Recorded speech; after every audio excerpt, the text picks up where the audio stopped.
Okay, thank you.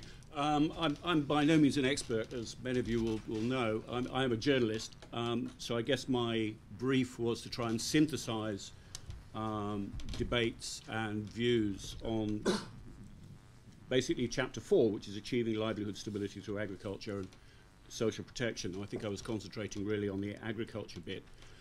And what struck me most forcibly was a kind of sort of dichotomy in the argument about how we feed the world, how we feed Africa, how we feed the world's poor, how we feed 9 billion people that we're going to have by mid-century or whatever it is, between those who see the problem as essentially one of output. All we need to do, or the main thing we need to do, is to produce more and more food, and the distribution side of it will take care of itself.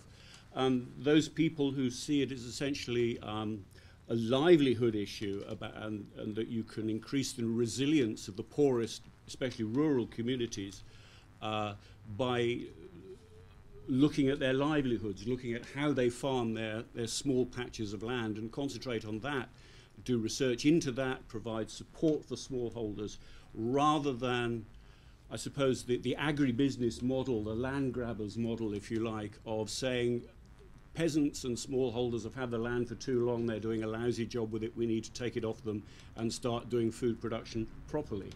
Now, I mean, I caricature that.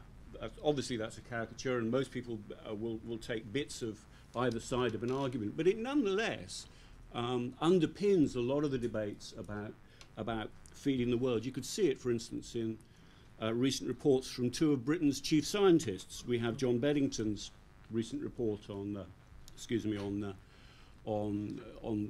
food and farming earlier this year, which, while it was more nuanced than this, concentrated quite strongly on the we need to produce more model.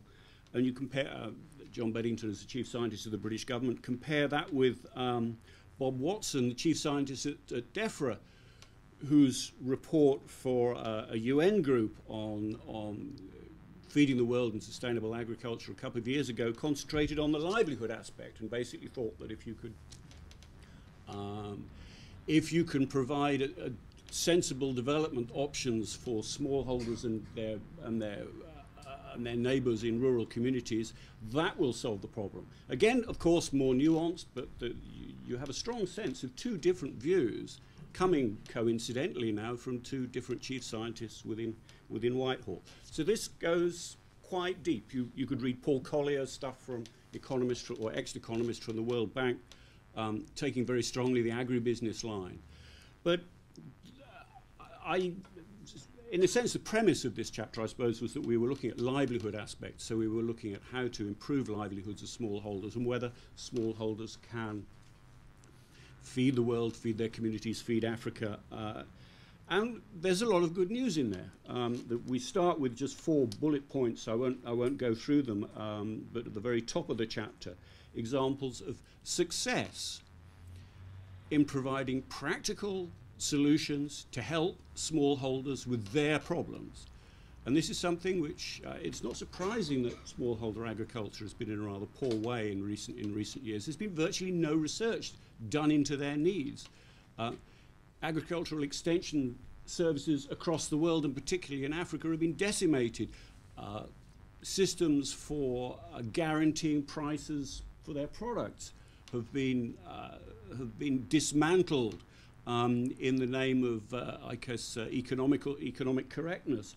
A lot of things have gone wrong, and a lot of things need to be put right. But I quote right at the end, I think, Jules Pretty from University of Essex, who's one of the people on Beddington's report, one of the experts on Beddington's report, saying an awful lot is going right in Africa, and with a little bit of tender loving care, an awful lot more could go right. And it's a surprising number of people, actually, if you drill down into expert reports, agree with this. I was very struck by the World Bank study a couple of years ago called Awakening Africa's Sleeping Giant, which many people saw as a kind of manifesto for agribusiness and indeed land grabbing in Africa, take over the underused land of Africa. But if you actually read that report, it says, I'll quote from it, despite recent efforts mainly by foreign investors to launch large-scale agribusiness ventures in Africa, there is little evidence that the large-scale farming model is either necessary or even particularly promising for Africa. That's a report from the World Bank. If you start reading reports in detail, beyond the, particularly beyond the summary for policymakers, you frequently find a big undercurrent of support for small-scale agriculture among the people who actually know about the business, know about Africa, know about how most people in Africa are fed by smallholder agriculture.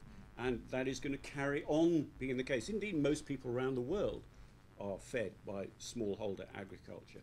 And to kind of pretend that that's part of the problem rather than part of the solution is a kind of sort of year zero sort of capitalist version of Pol Pot. I mean, it just doesn't fly. I don't think it'll happen, but while it's being discussed, it's also gets in the way of sensible, practical solutions to helping the world's real farmers feed themselves and feed the world. I'll stop there. Thank you.